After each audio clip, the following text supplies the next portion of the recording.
Welcome to What's in a Game, the podcast where we try to figure out what the heck is supposed to happen in the 2024 NBA playoffs. Will, how are you today? Yes, I'm good. The regular season just ended, and the Nuggets Yes, today was beat. game 82 for everybody except for the players who sat games today, but Yeah, every team played, there were a lot of questionable and players who were out. It was like hundreds of them. literally. So that may be addressed in the offseason. We'll see. I don't think they care about one game, but I feel like the NBA's been against this whole resting thing, so I'm sure they weren't I happy mean, about it. it's game 82. I don't know Yeah, that they care too much. And the games that were national TV, everyone played. That was the Knicks Bulls. Everyone played except I which think was Aya awesome. Dosunmu sat. And then Lakers, Pelicans. Everyone played. Even Brandon Ingram, who came back for one game after being out with it was a knee hyperextension for about 2 weeks. How did he look? I didn't watch that game Okay. because I had other I had other things on my mind with the race for the one seed in the West. Yeah. So I went back and forth from wanting the Suns to beat the Grizzlies so we could have the two seed to rooting for the Wolves because then I was worried we were going to play the Lakers. Not because I'm scared of the Lakers. yeah, we're not It's scared of the Lakers it's for other for reasons. those in the comments section. And I was just like, I don't want to play the Lakers again. But then the two seed was too good to pass up. So it was a very good ending for Nuggets. Um, which do We're going to briefly talk about the Spurs, but the Grizzlies game is done and we're happy we won it. And since the regular season's here, I almost don't even remember that the Spurs game happened.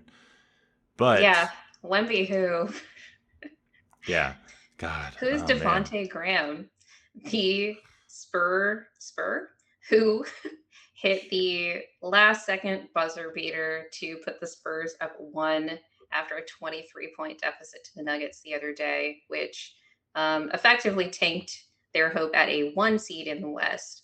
But today they beat the Grizzlies pretty soundly with the Yeah. final score at 126-111. I mean, it was the Grizzlies, but it was really the Memphis Hustle because 13 out of the Grizzlies' 15 rostered players were out with various injuries, Yeah. including those that had been out all season with their cursed injuries. So they were playing the Grizzlies G League team effectively. I'm glad they took care of business, regardless of seeding things, just because it's nice when your team beats the Yeah. teams they're supposed to. I don't want to end on a loss to the Spurs and then the Grizzlies as well. That just would be too much. So we started out slow, and I was a little bit worried, and then it was fine. And I don't have a ton of thoughts about that game. I'm just glad we got the two seed. It was great that the Suns beat the Grizzlies, and I can't wait for that series. But if I go back to the Spurs, I mean, so many things had to go wrong. It was so So many many things. things. And they did. It was like I think I looked up that Jokic was with Wemby as the primary defender on him was 7 for 8. That eighth shot. It Uh, was the one he blocked, the layup mm, attempt that he blocked in like the last minute. It was the one before the midi that Jokic missed. yeah, and I feel like so Jokic was aggressive early and then got into the facilitator mode and then was very passive and only had 6 shots in the second half while Wemby was heating up and getting into rhythm. It was like Wemby was going up and Jokic was going way down. So people were criticizing Jokic for what feels like the first time of the season almost. And I just said last episode how we know there are certain games where he plays below his level, and the Nuggets usually win those anyway. But that did not happen in this Spurs game. But really, the story was the defense. That's the main thing: defense and rebounding, right? Yes. Do you want to say anything more about that? I mean, the bench rebounding to start the fourth was really bad, and it was like they couldn't get anything. And Malone kept in Christian and P Watt for till about like I Can't remember the exact minute, but it around was the around the. 7 minute mark, I think. I thought it was even longer than that. Even it might have been like 6 or 5 or something, because Well, he he took out brought some Jokic back in bench, around 8, and then and soaked so Christian and Peyton out around 7 or 6 minutes. which they weren't bad, but I wished No, they weren't. KCP got in sooner. Even though I'm not saying I wanted KCP to like replace Christian, because I thought he could have closed. He who was +9, so that was really positive. The other positive was that Jamal was really good. He had an amazing game, amazing shooting game. So I was happy about that. But if you want to go over some rebounding stats that you pulled, I mean, it's been like a recurrent problem, I think, throughout the season, but it has stuck out a lot more in the second half of the season where any lineup that either doesn't have Jokic or even some Jokic lineups that don't have AG, the rebounding on both ends of the floor aren't quite as good. The bench lineups are the big issue, though, because we did see, particularly in the Mavs game, the most recent Mavs game that the Nuggets lost, the Zeke, Najee, and Peyton Watson front court bench was getting completely devoured on the boards by, I think in the second half, Jason Kidd put in Daniel Gafford coming off the bench, whereas I think he would have been starting. But I think some teams have started doing this thing where they have their starter bigs playing bigger minutes against the Nuggets bench. And I noticed it in the Spurs game too. I even saw it happening during the run where the Nuggets were extending their lead, where they were going double big against the Nuggets bench with Zach Collins and Wemby. Um, and yeah, like the Nuggets regular season bench of just Zeke Najee at 5 with Peyton Watson, who is a very undersized power forward in that lineup, getting completely destroyed on the boards because they're undersized and they're negative rebounders for their position. But in the playoffs, the backup center is going to be AG. And so I did pull some rebounding stats for those that are interested. When AG is at the 5 with MPJ, no Jokic on, obviously. They have a 30% offensive rebounding rate, which is really, really good. But their defensive rebounding rate is only 68.3%, which is not good at all. That's like the Oklahoma City Thunder on the season. Uh, Ironically, the defensive rebounding is much better when Peyton Watson is at the 4 next to AG in about it's only 120 or so possessions, but their defensive rebounding rate with AG and P Watt in the front court is 73%, but the offensive rebounding rate is low. I like to pay more attention to the yeah, defensive rebounding rate because yeah, offensive rebounding is more like situationally dependent, and maybe people are told to crash or not to crash those boards. So I yeah, found those numbers interesting.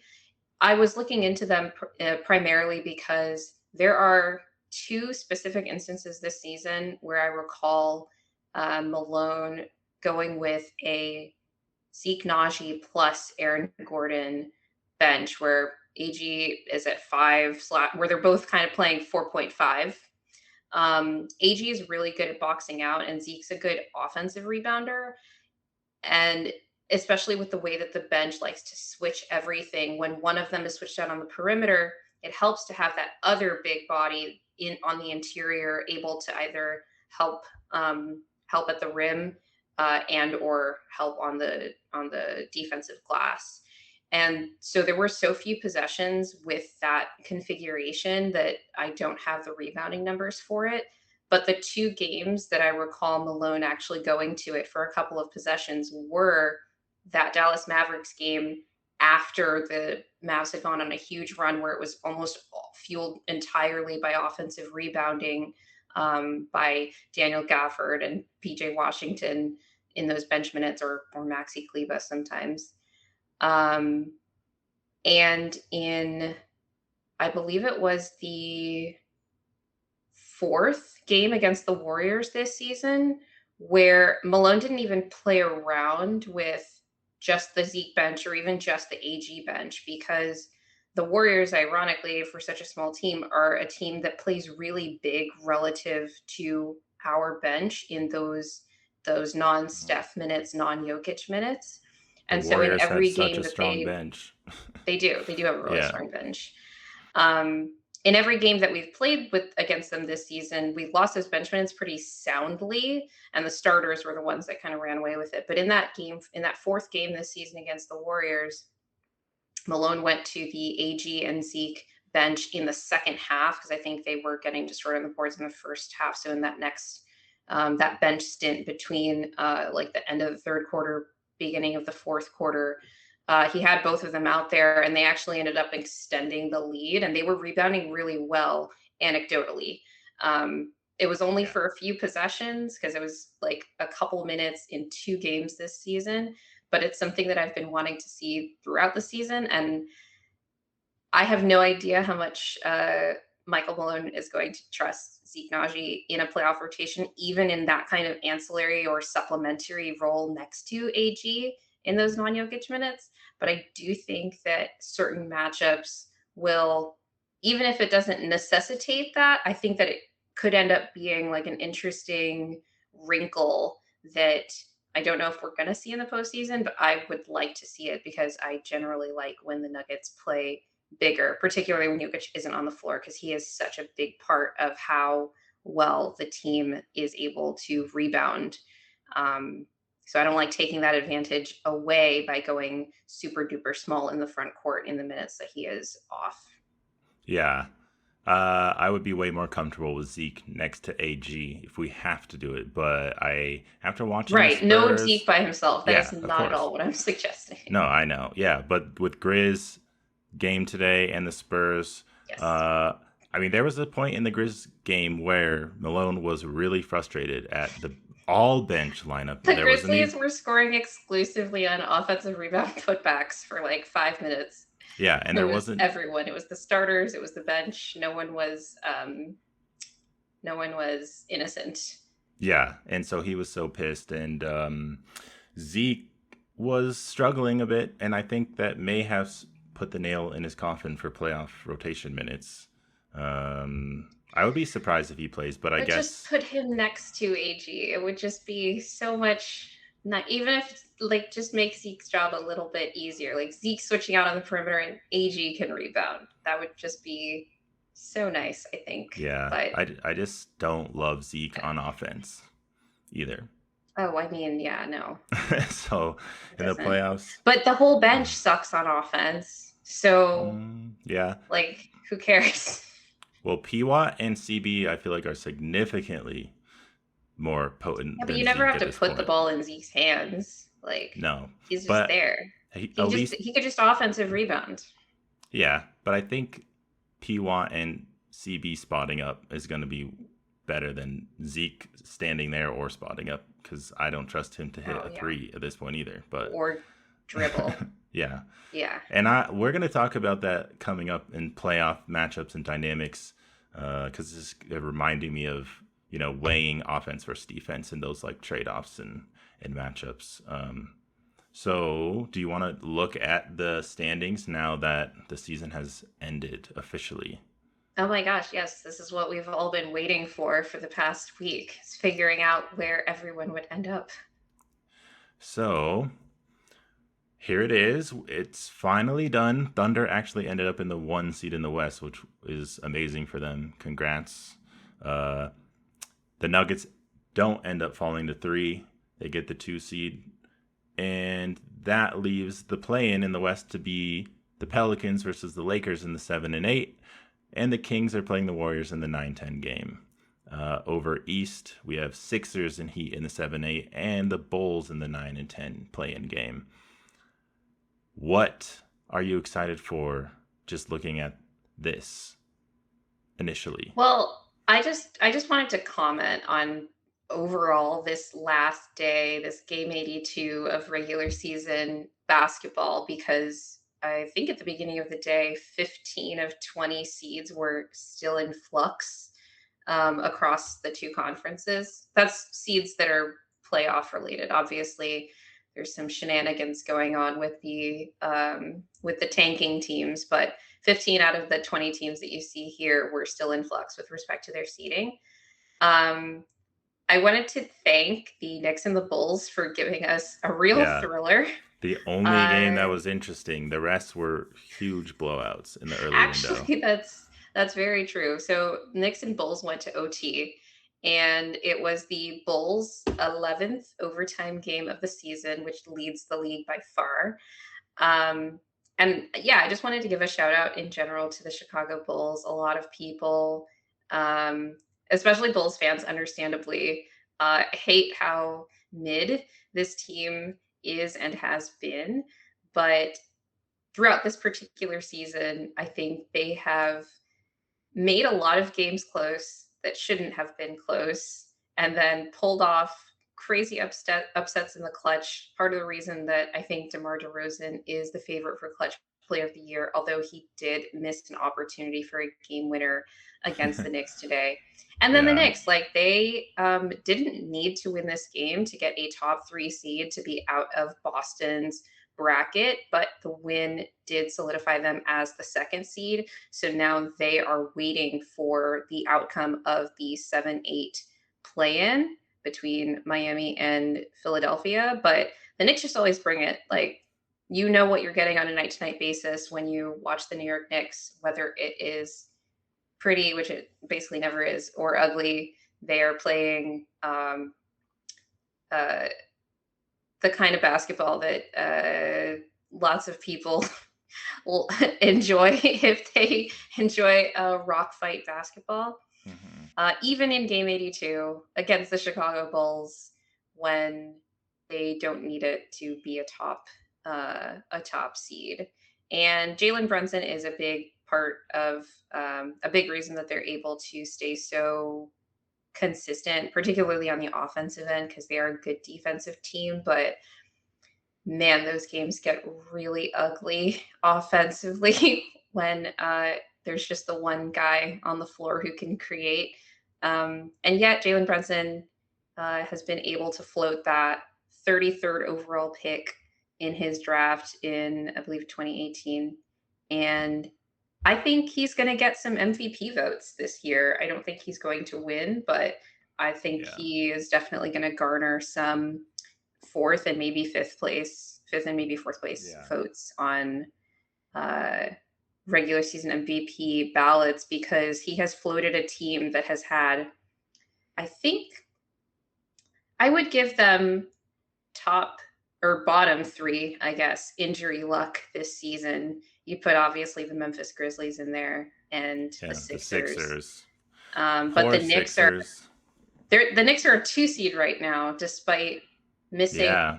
multiple starters for most of the season. I And think also thanks to the Bucks though a little bit. I'm gonna give the Bucks a little credit yes, go ahead. for tanking on. No, sorry, I didn't mean the word tanking.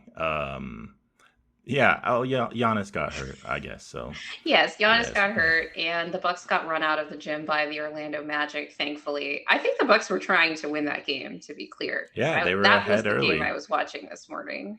Yeah, they were ahead, and I was envisioning the Magic plummeting all the way to I don't even know where at that point. There were so many They would have been a scenarios going play-in on. team, Yeah, for so sure. they were fighting for their playoff lives.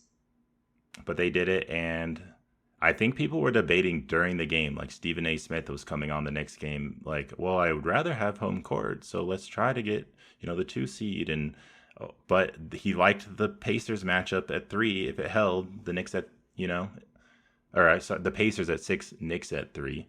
But now we have Bucks Pacers, so I think Now we get the matchup that we have all, as a collective on NBA Twitter, been wanting since the in-season tournament run, really, where the Pacers basically dog walked the Bucks in 4 out of 5 matchups this year. And yeah. in that 5th matchup, Giannis had a career high 64 points and had a little drama with Game Ball Gate Game that ball. maybe betrayed some just like weird vibes and energy with the locker room on that team. So maybe that also should Yeah. have been a red flag. The Bucks have had so many different red flags throughout the season. Was there even Um, a rivalry this season that rivaled mhm. Bucks Pacers? I feel like the most drama happened between them with the Dame time. You know, Hallie did I the Dame think time. I think that Thunder Wolves had the potential to be. Um, although if we have our way, that they wouldn't even see each other in the playoffs. But those games were pretty intense. But in Yeah, terms there of wasn't like like the whole drama. like Ant versus Shea, but I don't think there was as much drama as there was in Bucks Pacers, where it was really like Halliburton and Aaron Neesmith antagonizing Dame, Giannis. Bobby Portis is always trying to mix it up with somebody on the Milwaukee Oh Bucks. yeah, that's his job. So I think that Bucks Pacers has given us the most Yeah, rivalry drama this season. So I'm actually looking forward to the series, regardless of um not regardless of Giannis's injury state, because I do think that he needs to be healthy. I'm not going to favor the Pacers in that series, even if Giannis has to miss a couple of games, because I think that they're still figuring out some stuff offensively, ironically. Like I'm not as yeah, worried about them defensively relative to like I'm more worried about the Bucks defensively in that matchup than I am the Pacers. yeah. Um, but I don't think it's going to be a short series, even if Giannis is fully healthy for the whole thing. It is kind of interesting that if Giannis misses a couple games and he comes back and they're in a deficit, I still think the Bucks could win that series. Whereas if it's the Heat or the Sixers with Embiid and they're playing them and Giannis misses games, I don't know that they can make that up if they go down like 2-0 or something along those lines. I just think the Pacers they finished higher than the Heat and the Sixers, but obviously we know why the Sixers finished low. The Heat are kind of hard to figure Mid, out. Yeah, they're mid. you You just can don't say it know. well. Well, as I Bill don't know if they're Simmons going to be says, playoff mid, but this is also yeah, relative to the Eastern Conference, so mid might be enough. I'm not it writing might off the be. Heat. And it depends if the Um, Heat rise like they always do in the playoffs. I'm doubting it this year. But um, I am a bit too, but you just never know with the East. I think there are some interesting things to discuss with the potential matchups. Um, but yeah, the thing with the Pacers is that they are a very young team with a very young star who uh, just made the playoffs for the first time. So they're kind of like the Sacramento Kings last year. Uh, but they do have, I think, some more varied offensive options, I think, that they can go to. Although I think Sacramento's problem last season was that they couldn't, or last season in the playoffs was their defense, yeah, couldn't defend. um, especially against the Golden State Warriors. So interesting watching that series. Uh, we will get to talk more in depth about some of these matchups, but I just wanted to react a bit to the final standings on this, the last day of the regular season, because we didn't know what the standings would be for the most part until today. Yeah, it was a fun day to see where it all ended up. I wish more of the games were competitive, but we got enough, I guess. I guess Bulls Knicks was kind of the only one, and yeah, was it the only one? Was the West? Was there a good West game? I know that the three games involving the one seed potentials in the West were all blowouts in various directions. The Lakers, I think, they blew out the Pelicans. I think the Warriors were playing the Jazz, and it was kind of close because both Steph and Draymond sat.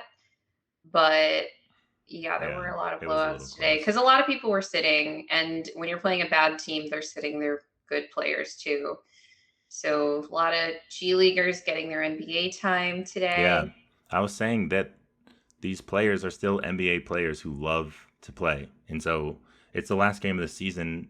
I think a lot of people think they're bad teams. What do they have to play for? They're going to lose, but they're going to try really hard, which is what we saw with the Grizzlies early on versus the Nuggets. They were They're playing for staying in it. contracts. Yeah, they were staying in it, and thankfully, it didn't end up being another upset. Yeah, why don't we go ahead and swing to our play-in predictions? In the 9-10 game in the East, it's Hawks Bulls, and I'm going to pick the Bulls to win that one and placing the Hawks at 10 because I didn't even know that the Hawks were even in the mix for any of this until like Who 10 did you minutes before think was this. the 10th seed in the East? I just feel like when I think 10, it's like so far down the bracket that I'm like thinking, And it's in the East. yeah, I'm Like, like Hornets, who's there? But yeah, Hawks. The Hawks are here. not the Hornets now. Yeah. So I have Hawks. What do you have?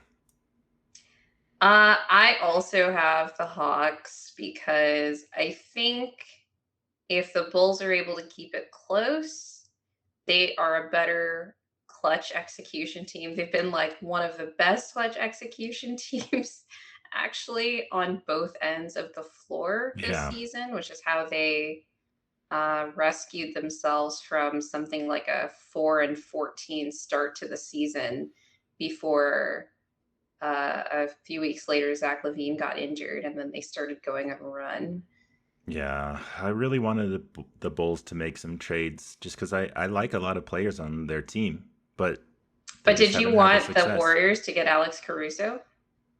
No, absolutely not. But I didn't think they would, and they I was didn't. more grateful that the Bulls didn't make any trades because I knew we weren't going to get any of those players, and I didn't Yeah, want anyone else to have them. that's true. Well, my mind always gets excited by trades, and then when I really think it through, I say, "Oh God, that would be horrible." But Yeah, you're like, well, this would be nice hoops as a basketball fan, but as a fan of my sports team, I don't want anyone else to have nice things. yes. So that brings us then to who will win the 7-8 game between the Sixers and Heat.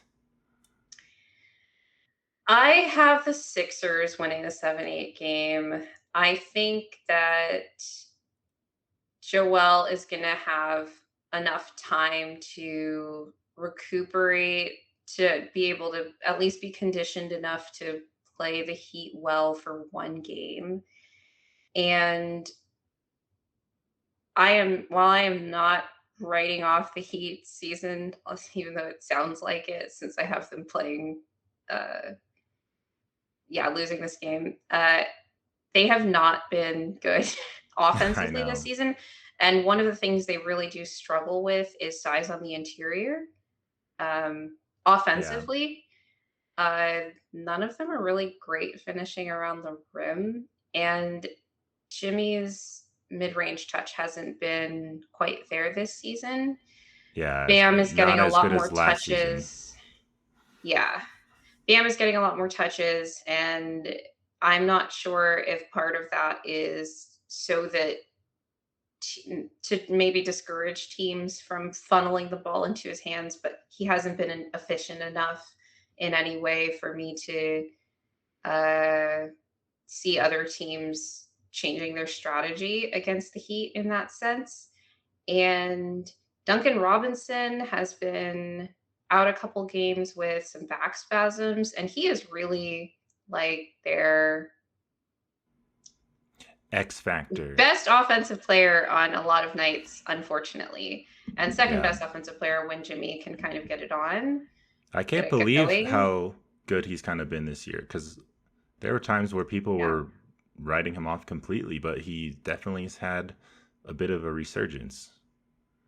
He's been a lot better defensively since the playoffs last year, anyway. That was a large Yeah. part of the reason that he had been out of the rotation for some time before Tyler Hero got hurt last year's playoffs.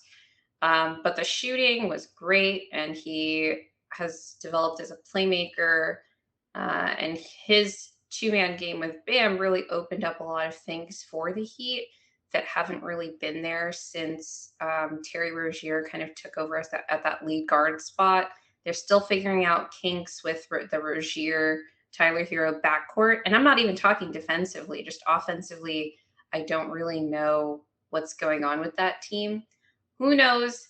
I have so much faith in Eric Spoelstra to figure something out because I saw some mad stuff happening in the playoffs with the Miami Heat last Yeah. year, including, shooting like 50% from three for entire series at times. But um, Yeah, that's exactly why I'm picking I them don't, yeah, to win. I don't necessarily have uh, faith in them Uh, to pull out the to pull magic, up this. Oh, at least in yes. that game. Right.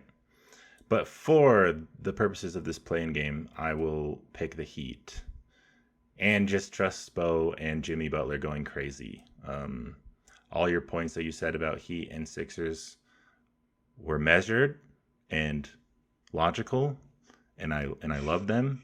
But I'm gonna pick the voodoo magic of the Heat here just because. And I also really want to see who would the Sixers be playing if they were eighth? They'd be playing. Oh yeah, the Celtics, which would be awesome. So Well, they that's what would be I'm. playing the winner of the 9-10 Oh, game, which we both have as the which Chicago Bulls. which I am picking in this case, the Sixers over them. So you would have Bulls 9, as would I, and I would have the Sixers in eighth, playing the Celtics in the first round, which would be really fun for me personally. Yeah, the Bulls. Alex Caruso, could he possibly get on an All NBA defense team? I need to check to see if he's eligible for all defense. I think people talk about him as if he is, Oh but part yeah, of the requirements are he's definitely played enough games, but I don't know that he's played 20 minutes plus in enough games. So that's the question mark. But Alex Caruso definitely is on a lot of people's short list for all defense and could throw a wrench in some 8 seed hopefuls, yeah, whether it's the Sixers or the Heat, actually. So I would not want to lose that 7-8 game, not only because I want to avoid the Celtics in the first round, but yeah. also But because playing the I think the Bulls, Bulls are live for an upset yeah. of If you whoever. if they keep it Yeah, close, they always have a chance. I mean, yeah. Well, they lost in overtime to the Knicks, but Caruso hit a big three like right at the start of overtime, but they just couldn't keep up with it. All right, what Ironically, about? clutch player of the year, DeMar DeRozan Yeah, he didn't couldn't hit the pull that shot. out. He had a great look for the lead in the last like 13 seconds of the game in overtime. So I he hope that just doesn't smoked it. affect the voters. I mean, it won't, but as a Yeah, joke, I don't want Steph to end up winning it because he missed that game shot. 82 that the clutch player of the year comes down to OT in a you, game that was yeah, not consequential you for just didn't. seeding in You game 82. just didn't win that last game. Uh, okay, let's start with the 9-10 in the West. Why don't you go first? I am picking the Kings to lose the 9-10 because of injuries. And I think Malik Monk is too important to them. And I don't know, I just don't see them winning in a really high stakes game at this point. And they've been falling. I've been thinking they're probably going to miss the playoffs, and it's been heading that way. I love Sabonis. I know people kind of troll him and think he's not fun to watch, but he puts up some really solid production.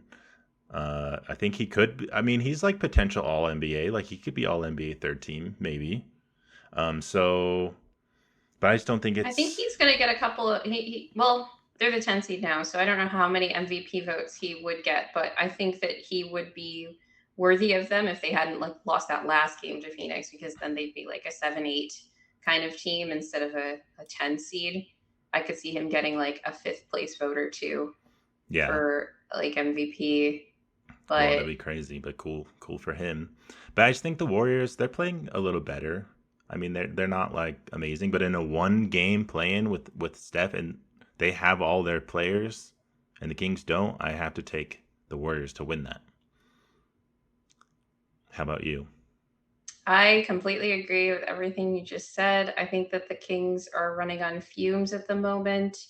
The Warriors generally play them well. Like the game will probably be close even without Hurt or even without Monk, just because both teams generally have issues guarding each other.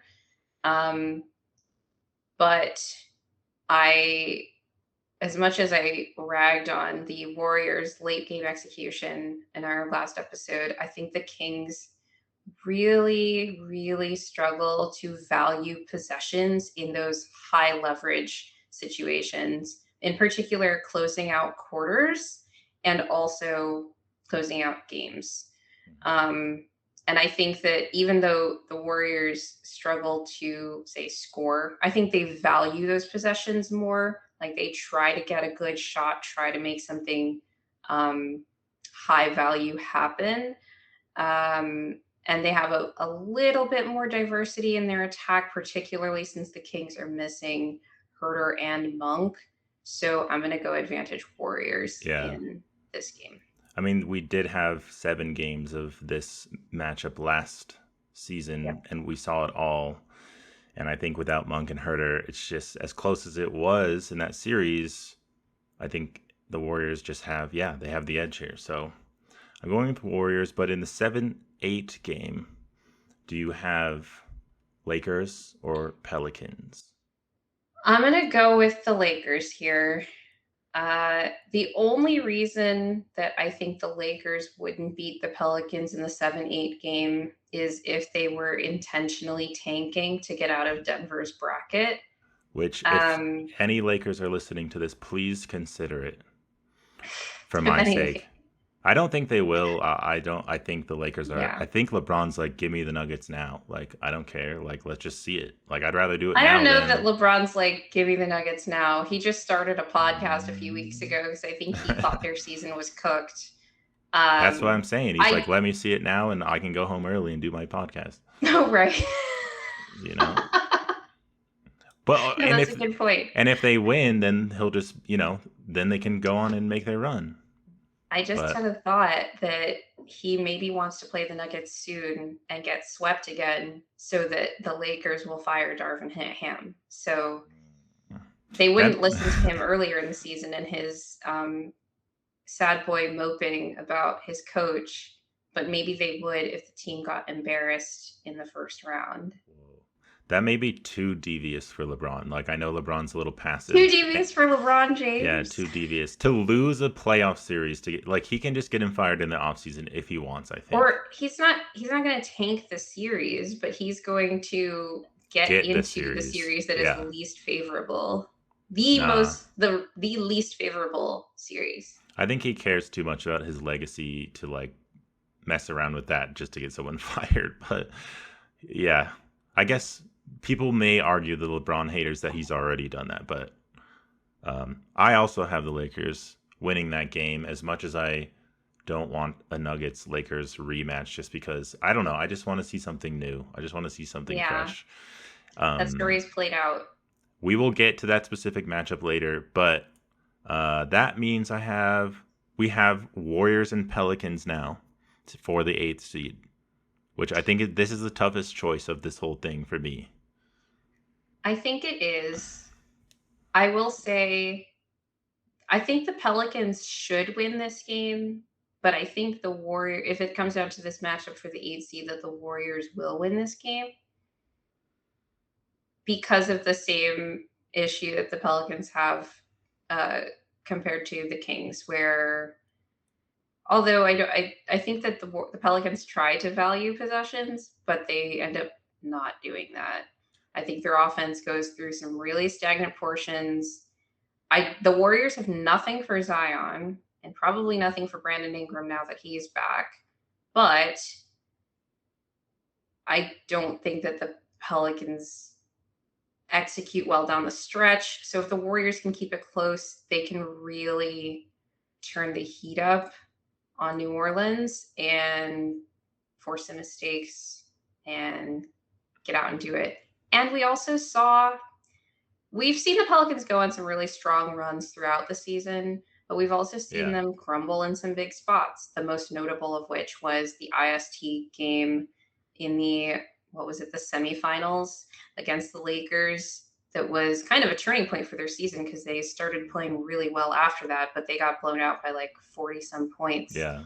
against the And, Lakers and then the on, game today, too. It's yeah, another national Lakers TV. And Pelican. then, yeah, another Lakers game. And this game was for the 6th seed. It was a big high pressure moment. And yeah, And they got worked. actually, I think they played the Lakers a couple of weeks ago when they were in that position where they were kind of within a game or two of the Clippers in the 4 seed. So they were 5 and they had an opportunity to move up. And one of the losses in the following stretch was against the Lakers, who had really been middling um, in until that point.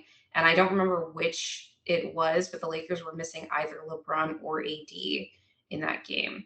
So Oh, that's, God. yeah, it's just one Yeah. of those things where who do I trust more in a high pressure situation in terms of like the players? It's the Warriors, even though I don't trust that team So are you picking the to do anything Warriors? spectacular.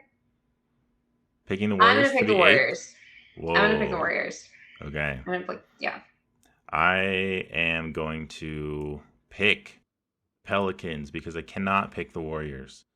I And know. I just, You're ready to see the dynasty crumble. so I'm going Warriors 9. I just think, Warriors are going to come off a Kings game that's going to be, I don't know how tough it's going to be, but I mean, still, they're going to have to execute. Um, and they're like, they're not the biggest team ever, and Sabonis is going to like put up a fight. And the Pelicans, I just don't see a team falling from 6 on the last day of the season to completely out of the playoffs. And I know that that's a possibility with this new setup, and that's what makes it exciting for fans and not great for teams. But I don't know, like, how it has been where Nuggets fans have really been unable to decide what they think about the Pelicans. It's like, do we want them? They have so I, many. I I've Yeah, known I've known what I think about yeah. the Pelicans. Grace notoriously calls them the Pelicans. I don't Um, I don't do that, and I did not. I If you've seen that, that came from somebody else. I actually, that was the my first time I've estimation of the seen it was from Pelicans you. has grown as the season has gone on, and they're not a bad team. They're a 49 win team, one game away from being a 50-win team, Yeah, right on par with, is it the Mavericks that were the last 50-win team in the West? We have so many good teams. It's all coming down to the margins here. but you do have And questions about them and I how they. have questions about the Pelicans. It's not about their talent. It's not about their ceiling necessarily, although I have questions about fit of their best players. Um, but yeah, I have questions about their execution. I have questions about their offensive hierarchy. I don't have questions about the Warriors' offensive hierarchy. I think they're just not as good, but I think everyone knows their jobs generally within the offense anyway. It's just a matter of if they're going to come through to execute it, I think. Yes. This is kind of a win-win for me because if the Warriors do win this game and get to the 8 seed, I would actually really like to see OKC and the Warriors play in a series just because it's kind of like the exact question we all have with the Thunder where it's like, I mean, we were just hearing LeBron talk on his podcast about how the Warriors are always going to be relevant because they put you in uncomfortable positions and it takes reps and reps and reps to be able to defend them. And the reps are not what the Thunder have right now. They have 0 reps. So, Well, they played the Warriors 4 times this season, and I think in a series you'll have more opportunities to coach to tendencies and what teams are trying to get to, so you're a little bit more dialed in on that end. yeah, But we can talk about series predictions later. at a later date. Yes, it's still early. We're going to be focusing on the play-in. But we had some questions that we put forth to each other as the season was coming to a close. What do you want to start with? So, a lot of the audience is probably wondering with the playoffs coming up, like why we care so much about the matchups in the playoffs, right? Generally speaking, wouldn't you just always expect the better team, the team that won the most games in the regular season, to be heavily favored to just win a 7-game series?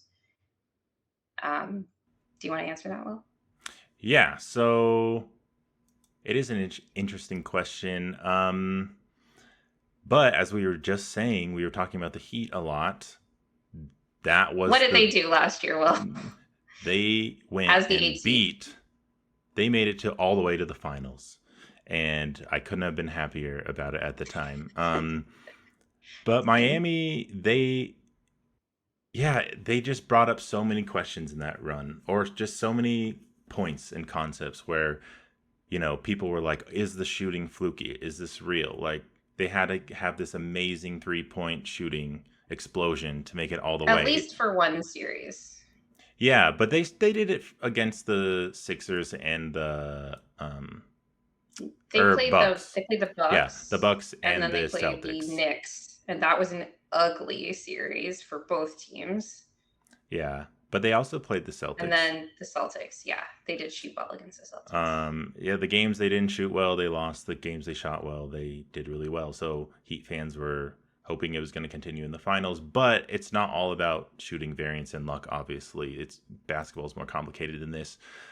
So in the Celtics series, you know the the Bucks series, Drew Holiday. I'm used to Drew being on the Celtics now, but I have to put my mind back to Yeah. back to last year. When Uh, Drew was a Buck. when he was on the Bucks, he's a huge weapon defensively because he can hold up, on different 1 through 5. They had him on yeah. a lot of centers this year. Yeah, like he can do a ton. He's so versatile. And Jimmy kind of neutralized that a little bit for the Bucks. He's kind of taking away one of their Jimmy strengths. Neutron? Jimmy Neutron, Jimmy Buckets is who he turned into on Drew, and did an amazing Pete job. Wentz, you mean? He For what? anybody that didn't see Jimmy Butler in the Fall Out Boy music video that Oh came yeah, out 2 months that was ago. cool. That was awesome. I Yeah. love that Jimmy does stuff like that. Yeah, he just, if you're able to take on Drew one on one and just score and not play into one of their strengths where Drew's going to be able to like defend and make it difficult for you, then you're going to have more of an advantage. And so the Bucks are definitely, I would think, a better team overall than the Heat, at least in the regular season. Last year. Yeah, last year. So that's an example where you have the Heat being not as talented overall or complete overall, but they're able to like neutralize specific strengths and find success in those moments. So this is why the playoffs are so interesting. And I think even with the Warriors and the Celtics final in 2022, it was that similar kind of dynamic where, the Warriors are, they're savvy, they're smart, they're veterans, and the Celtics were talented, but still relatively young and not executing in those like closing minutes and getting the good looks that they need, those quality looks. So I don't know if we're going to see that with like the Thunder and some other teams where we have questions because there's young players. Even Zion, if Zion makes it to the playoffs, it's his first time in the playoffs. What's he going to be like? I'm just so interested to see. So And the playoffs are a lot about picking on your weaknesses, yeah, or both teams trying to pick on each other's weaknesses, right? yeah, It's about counters. you get exposed a little bit. Like you kind of see what your strengths are, and you see what your weaknesses are. Just like LeBron, it was famous for the Mavs series not having his jump shot, and then he had to go work on that. I wonder if SGA is going to have any moment like that where he's going to be hit with some weaknesses that he has or not, or if he's going to just carry the team and run to the Western Conference Finals. I'm not sure that any potential matchup has the ability to expose some of the weaknesses of the Thunder. I do think that they are a relatively complete basketball team. We'll get to this when we Yeah. go to our actual playoff series predictions.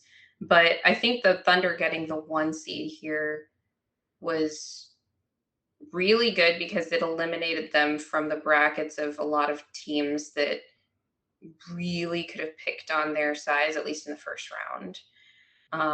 There's the Lakers are still in play there, but I personally think that any team that has to go small against the Thunder is just going to fail because they're just Yeah, better they're the at small best. ball than Yeah. any other team. So if you're going to try to beat them by going small, you're going to be pummeled, I think. Yeah.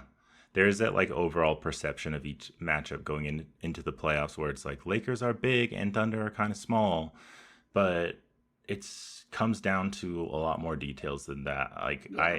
I get it on the surface, but we'll see more of those details once they actually happen, and it is really hard to predict. Um, yeah, do you want to talk about like offense and defense and those and the difference between those preferences? Because I think the Nuggets were one of those teams last year where everyone was questioning their defense and if it was ever going to be good enough to make it all the way. And they did, and then people were kind of shifting to, well, what you really have to do now is be amazing offensively and then just capable enough on defense. That was kind of like this paradigm shift that I was noticing, a lot of people talking about the game around that time. Um, what are your thoughts when it comes to, preferring a defensive matchup or wanting to go up against a really good offense but a bad defense, or going up against a bad defense and a really potent offense? Yeah, so I actually do think that when it comes to the offense versus defense question, the answer is it depends on what kind of team you are and really what the other options are. Because when we discussed this before, I think you said something that probably most people would agree with, which is generally speaking, you as a team would prefer to play a team that you can score easily against. Everyone um, wants their offense to come easily. It just kind of makes the rest of the game easier. Being able to score easily means that you can always set your defense, which means you're Right. defending If more in the half court and less in transition.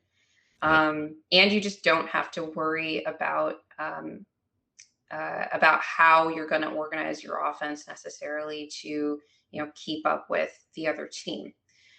But when you are a more offensively inclined team, maybe you don't care so much that you can score easily against other teams because you just kind of know that you'll have a bunch of counters and all of that. So you could say that it was that way for the Nuggets. We'll talk about what it means to be an easier series or not, but there was a lot of debate last summer about which series was the hardest for the Nuggets. And while I disagree with this point, one argument that a Phoenix Suns fan might have is that the Suns were able to take 2 games off of that series. Went six, or take 2 games off of the Nuggets in that series because it went six. And in those games, Devin Booker, really Booker, went nuclear, and then KD had like an expected KD playoff game on top of that. And God, that was so so scary. you in that situation, you might say, oh, if that was their hardest series, maybe they want something that is a little bit more in terms of like a team to face off against, one that is easier to defend, especially like as you said last year, there were a lot of questions about the Nuggets defense. So they weren't really worried about being able to score. They scored well in every single series, in most games in every series. They had a similar offensive rating against everyone, including the Wolves, um, who we'll also get to. But I do think that certain teams, like the Nuggets, maybe not this year, and we can talk a little bit about how this year's team differs from last year. The Nuggets, or say the Pacers, who generally don't have an issue scoring, might prefer a matchup that's easier to defend. I don't think the Pacers got that in the Milwaukee Bucks with or without Giannis, because I think they're a pretty good teams in terms of offensive process. The Bucks are. Yeah. Um, so if you're a bad defense, like you might prefer facing a team that is easier to defend rather than ones that's easier to score against. Yeah. Um, Yeah, it brings me to a yeah. very specific point, which, because I don't know if we're gonna be in a position where the Nuggets and Suns might play. So I'll just briefly ask this, and then if they play, we can go more deep into it. But uh, the Suns obviously realized that they couldn't defend the Nuggets as well as they wanted to in the last playoffs. And so it's along those lines where they're like, yeah, we, they can believe in their their pull up jump shots as much as they want. They got to get some stops on the Nuggets somehow. So they go out and they get Nurk. And you can disagree about how effective he is versus Jokic. Is he better than DeAndre Ayton in that matchup? I think he is on some levels. Uh, but they're kind of addressing certain deficiencies in the offseason, like better rebounding. Um, they're trying to get more possessions against the Nuggets where it's not even a They defense lost the question. possession game pretty badly Yeah. in that series. So they're going to want to increase the possession battle to help them keep pace too. There's all kinds of ways to add points. But yeah, do you think the Suns were specifically like constructed against the Nuggets because they're like, we're gonna have to go through them if we're gonna go all the way? I think it's a good question. I would tend to disagree with the idea that the Suns were trying to specifically construct themselves to beat Denver. I think they were just trying to improve as a team.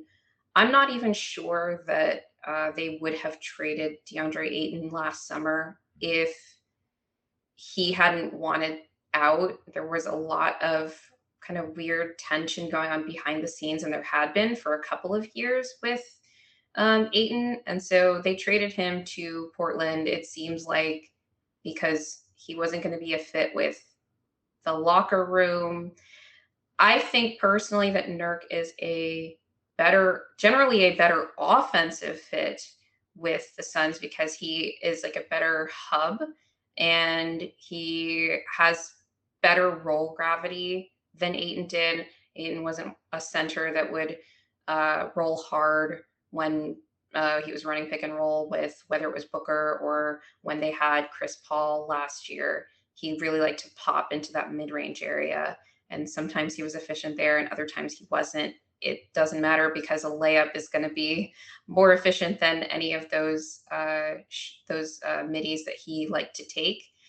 And he wasn't as good of a screener as Nurkic is too. So Nurkic's screening is a big reason that Booker is able to get separation. It's one of the underrated parts of, I think, why the beginning of the season in Milwaukee was so difficult for Damian Lillard. He was traded from Portland to Milwaukee, and in Portland, he had been partnered with Yusuf Nurkic as his big and pick and roll. And Nurkic is a really good screener, huge body, knows how to set the angles right.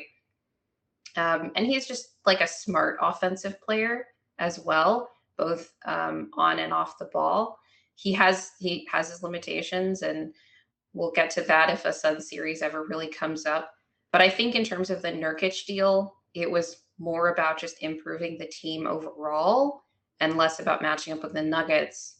But did it help them match up better with the Nuggets? I think so, because their old roster, with the exception of DeAndre Ayton, was a lot of players that weren't really rotation caliber. And you could even argue some of the moves they made in the offseason resulted in a lot of players who were not NBA rotation caliber players. They ended up trading a lot of them at the trade deadline uh, to get some older, more veteran players who maybe are like a little bit washed athletically, but um, act as better connectors Yeah. than at least the guys that they had before, like Royce O'Neal, who came from, he Yeah. was, I think he was a buyout, right, from Yeah. the And Brooklyn he's Nets. definitely an upgrade on Okogie. And they still have a Kogi on the roster, but he's been completely out of the rotation for well over a month now. Um, but Royce O'Neal kind of acts as that, like, I can kind of defend and And he'll shoot. rebound. He'll make a couple hustle plays. You don't want him handling the ball really at all, but he can make some connective passes in the middle of like a broken possession. And they didn't really have that in the playoffs. So I do Yeah. think that they are a better team this year than they were last year. We're obviously leaving Beal out of the whole thing. It's nice for Devin Booker to have another starting caliber ball handler next to him, even though I think that the pairing, along with KD, presents some fit issues. We Yes. can get to that if that ever does become a series. But the moves that they made, I think, were less about matching up with the Nuggets and more about just, can we create an actual NBA team around Devin Booker and Kevin Durant? Yeah, so one of the ideas in playoff matchups and their importance is the idea of stars playing at their best and whether the other team can limit them or take anything that they do well away, or if the role players are going to be forced into more possessions and more attempts. Um, it's hard to imagine with Jokic someone taking everything he does well away because he can go to something else if a team is scheming against him in a specific way. Similarly, I think Jamal does that on some levels where he can counter, especially because their biggest weapon is pick and roll with each other. Um, we're not going to go over every single matchup detail team wise, but we wanted to hone in on Jamal and some of the potential advantages and disadvantages for this first round, since I think a lot of the success of the Nuggets uh, rests on his shoulders. And I think he's kind of an interesting player where, he's been hurt this season. He's kind of frustrated uh, Nuggets fans in some ways just because he turns it over, or he's dribbling too much, or whatever. He's not living up to the standards that they expect. So I think the From the Nuggets playoffs, often, anyway. yeah, at least the regular season Jamal. But He is like an all-time great in the playoffs, by the way. So he really like sets the bar high, right? Because like the finals where he was like 20-10-5, it was just like him and ridiculous. Magic Johnson and Michael Jordan and Jokic Yeah, had ever done, or like LeBron, right? That have yeah, done that. yeah. I think it's just people kind of have been getting used to him in the way that he plays, where he's a floor general at some points and he's assisting and he's distributing and he's playmaking. And other times we want him to be a scorer and we want him to take shots and we want him to be aggressive. And he's always trying to find that balance as he's playing. What are your assessments of Jamal and how he like fits in with the Nuggets and his importance to carrying us all the way? I think one of the things that makes Jamal so different from the other elite guards in the NBA, and we have a lot of them, and a lot of them came from University of Kentucky.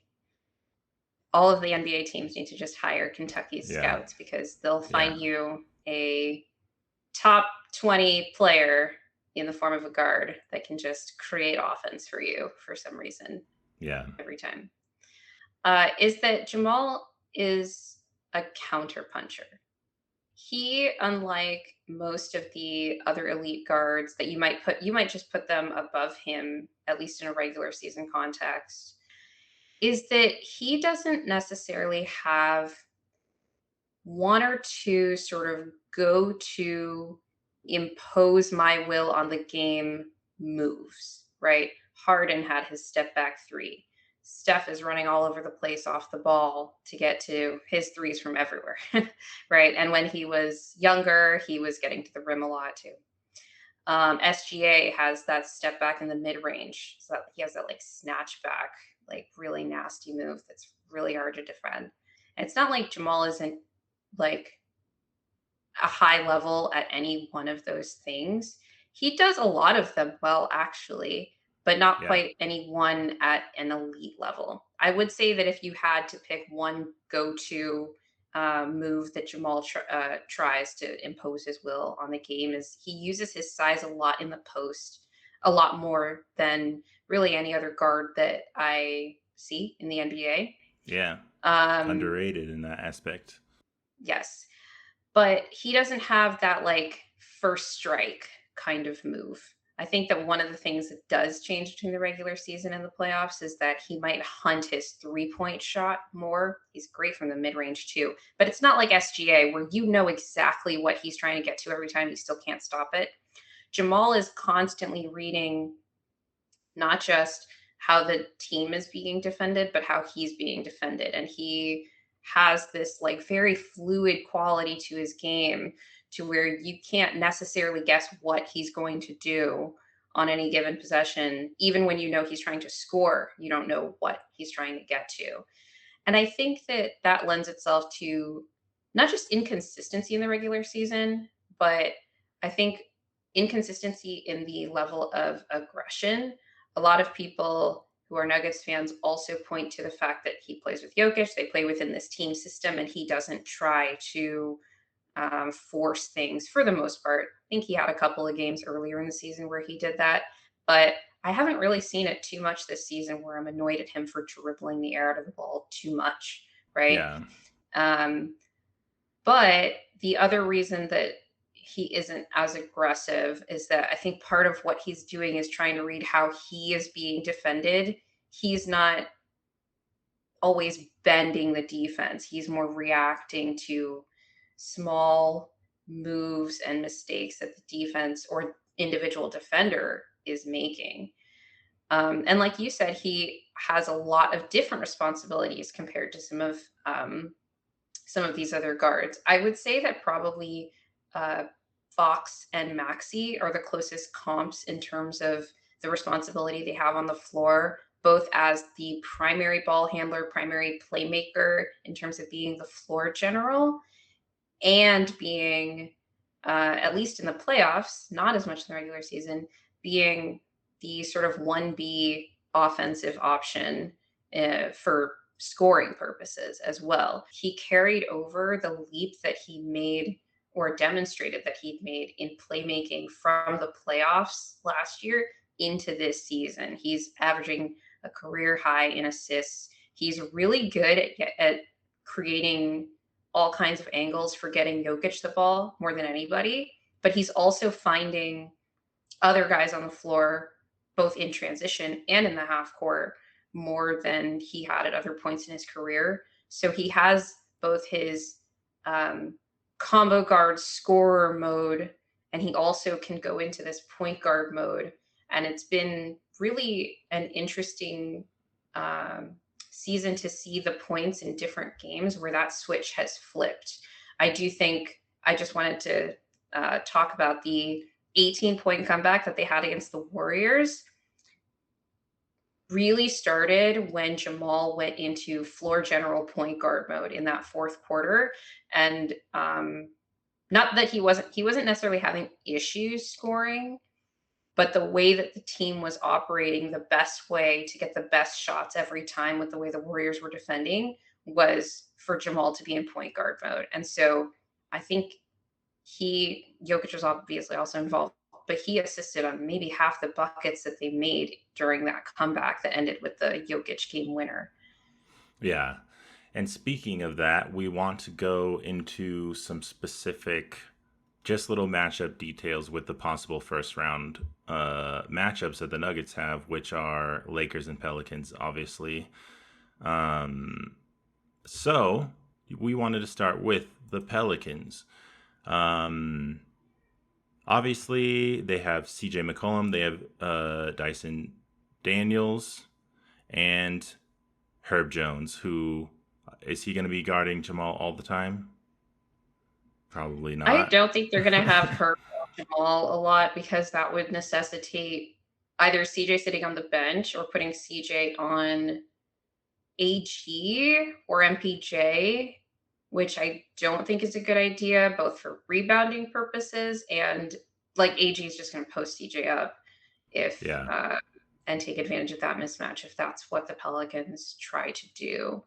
So I think CJ will probably spend some time on Jamal, but more likely it'll be or Herb Jones will be more on AG, and then CJ will be spending some time between KCP and Jamal. And Trey Murphy sometimes as well. Yeah, Trey Murphy off the bench. And so Jamal only played one game against the Pelicans this season, but I was noticing that, like you were saying, Jamal is, for his size, a little underrated, and he can go into the post. He can go into the post. I saw him post up CJ. He doesn't have a problem getting space between pretty much any of the defenders on the Pelicans. And after this play where he posted up and got a little step back on CJ, he did it again, right, to Dyson. There's the oop. There's the oop that you love He's of. been reading. He's been reading those so well. Jamal loves to do this little hop after he throws a lob pass, right when the roller is going up for the dunk. But yeah, you love the hop. He does it every time. But yeah, here's another, ISO like this. He's a very shifty player in isolation, and I think is an advantage for us with the Pelicans. I think their rim protection's a little suspect. Non-existent. I mean, do you really have questions about pick and roll with Valanciunas and whoever is the other guard that's being put in here? No, I do not. I do think that putting Dyson and or Herb or Trey in pick and roll uh, could be an issue just because I think they're decent screen navigators. I have questions about Trey, but in terms of attacking any of those guys in isolation, I think Jamal is actually pretty comfortable against the Pelicans players. The Pelicans have excellent perimeter defense in general. In particular, Herb and Dyson are really, really good with speed guards, but I think that they can struggle with shiftier guards. It's the case with Jamal, even when he is just kind of going one on one on guys in ISO, he's able to create separation pretty well. I think a lot of people that are listening to this might just say, well, you're a homer. You just really like Jamal Murray. I do like Jamal Murray a lot. He's one of my favorite players. But I've also seen that the Pelicans struggle with players like SGA in terms of those shiftier players that can just get you off balance more. And it's less about using, say, brute speed or strength in the matchup. Yeah, I think even defensively, Jamal, I don't think has like a huge role that he has to fulfill against them. I think he's put on CJ a lot. He just has to do those little things like when people are skip passing to the weak side and he's trying to like zone up and he's got to close out on a shooter. Like he's just got to make sure he's doing that and putting in the effort all the time. I think when I was watching some of the tape on Pelicans Nuggets, he was sometimes giving up once his main responsibility has gone away and he's kind of in help. It gets swung over there and he's not ready. So if he's just Right. focused, he'll be good. Which I know he will be in a playoff matchup because we haven't seen them play the Pelicans yet. But I don't think the Pelicans have enough personnel collectively to really make a dent in the Nuggets. Just because they don't have an answer for Jokic specifically. They don't really have anyone that's really going to slow down Jamal too much. Because Jamal doesn't even have a lot of attempts when Herb is on him. Like they'll just reset and run a little Yeah. handoff or do whatever and get somebody switched on to Jamal. That's a Yeah. better They're going matchup for to him. hunt matchups, and the Pelicans tend to give those up pretty easily because they're trying to contain. So they'll give up some of those switches that other teams are trying to force. But I think Jamal's pretty important in this matchup, but I don't think he has to be amazing in this Yeah, series even because Jokic is really the best matchup yeah. against the Pelicans. They have nothing for him. He has a personal vendetta against Jonas Valanciunas, and even Larry Nance Jr. can't do anything with him. He thinks that Jokic has had the best game that he's ever seen against him, uh, Yeah. like he said on that one podcast. But yeah, I'm not worried about Jamal in the matchup, especially because he can go into playmaking mode. So I do think that Jamal has an advantage in that sense, but there are definitely things to look out for that are sort of yellow to red flags in this matchup. One of them is that the Pelicans are obviously a very big team, a very long team, and they really like to force turnovers. And that is kind of the story of whenever the Nuggets play the Pelicans and it ends up being a close game. Um, whether the Nuggets win it or not, is that there's usually some stretch where the Nuggets are just constantly turning the ball over, and they are a ball movement team. So high turnover games are going to happen, and they will especially happen in a matchup where the other team is specifically trying to force them. And the Pelicans are also a team that can go through bouts of turning the ball over because they don't have a lot of playmaking, and I don't think they have the best connective passing in their rotation. So if you force them to pass the ball a lot, chances are you'll be able to get them to turn over.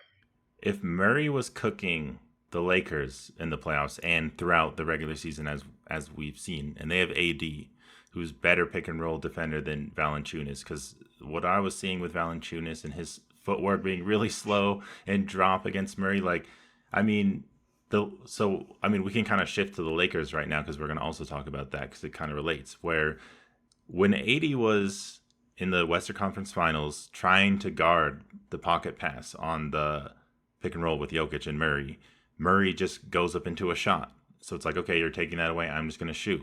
Do you want to talk about the Taurean Prince example that you Yeah, sure. pulled? So Torian is a like longer, he's decent at perimeter containment, but you don't want him guarding the other team's best guard. And one of the reasons why is Torian is pretty easily shed in an off ball action. So let's say it's not Jamal initiating necessarily in pick and roll, but if he's coming off of something off ball, multiple screens, even just one, to come get a handoff and then initiate pick and roll, it's like Torian wasn't even there. This is pretty similar to how the Nuggets approached the Lakers putting Vanderbilt on Jamal in last year's Western Conference Finals. But Torian can stay on the floor because he can do some stuff offensively. Part of what happened with Vanderbilt was that he got played off the floor offensively. But defensively, I don't think that he really ended up affecting Jamal that much because they just shifted to having Jamal move off the ball. It's not like other defenders where there are some defenders that I might have questions about them sort of ball watching and kind of losing people off ball, and so a focus thing. That's not the case with Torian. He's constantly trying to fight through these screens, but he's just not, I think, fast enough to get through them. And he is like a just a slightly bigger wing. So that's Yeah, not a matchup that I'm really worried about at all for Jamal. yeah. I don't think he would play much in a first round series. Vando got played off the floor offensively, but who got played off the floor defensively? We all So remember. D'Angelo Russell, I think, has been trying harder on defense this season than anything I saw from him last year. The problem is that Jamal doesn't really feel him at all, and D'Lo is pretty bad even when he tries at guarding pick and roll. Um, the Lakers in general have this issue where they really struggle in any matchup that requires them to communicate a lot defensively. And so they end up with a lot of blown assignments. I think it's part of the reason that the Lakers end up giving up so many wide open threes compared to other teams. It's not just a scheme thing. Um, but the other thing is, even one on one, Jamal is very comfortable in the matchup with D'Lo, with AR, with Torian. I mean, I don't think that there's any player on the Lakers roster that can make Jamal feel uncomfortable. I think that's part of the reason that the series, in my opinion, last year, the Lakers series was the easiest of the four. Not just the AD Jokic matchup, but because Jamal was just completely comfortable the entire time. So he averaged like 32 points on like 50, 40, 90 shooting Yeah, in those four games. yeah. The Lakers just don't have the big guards to really cause any problems for him. They just don't have defensive Or minded even make players in him those work, positions. right? Yeah. Yeah. I mean, that was the series. I mean, Nuggets fans were confident in the Nuggets all last season, but that was the series where people were really starting to give Jamal credit for what he was doing in the postseason and realizing that he was a star and that he's a top 20 player in the league. And yeah, he was super comfortable. He was hitting insane jump shots. He was just destroying the Lakers. He looked very comfortable. And I know Lakers fans were very frustrated watching it. And it's kind of hard to talk about just Jamal against the Lakers because that series was so interesting in terms of the whole Nuggets math Yeah. problem of like, you're going to do this, they're going to do that. Like, MPJ had a Lot great of series. different high level counters happening on both ends of the court from both teams. But just a last note on Jamal defensively is that in this matchup, both in the playoffs last year and throughout the regular season series between these two teams, they definitely tried to target Jamal a lot in on switches. They try to target Jamal with switches on LeBron. I suspect that they're also going to do the same with Rui Hachimura because they've been using Rui as a mismatch attacker a lot. LeBron, when he's doing it, also likes to run a lot of two-man actions with Austin Reeves, a lot of pick and pop, a lot of ghost screens, just to try to force uh, force mistakes in the communication on those switches. And it did end up being somewhat effective for them in the Western Conference Finals last year because the Nuggets ended up, once they stopped giving LeBron the switches that he wanted, they would hedge, and that would kind of leave AR wide open. So that could put the Nuggets in rotation. There's lots of different things that the Lakers can try to do. But generally speaking, when the Nuggets do give up the switch, and they have been doing it a lot in the post with guys that try to hunt mismatches in the post. They've given up the switch onto Jamal a fair amount this season. We saw it against the Lakers. We saw it against the Celtics. We saw it against the Mavs with Luka. And some guys are just they're gonna score because they're bigger than him. But sometimes they get a stop on those possessions, and it's kind of frustrating for the other guy. That's like LeBron and Luka in particular. I recall Jaylen Brown had no problem attacking Jamal in the post, but he also had no problem with any other Nugget. Even the teams that do have a big athletic wing to guard LeBron are sometimes going to have to give up a switch uh, on LeBron in the post, and he's going to be hunting smaller players. So that's not a Nuggets specific issue. It's just something that will probably come up if these teams do play each other in round one.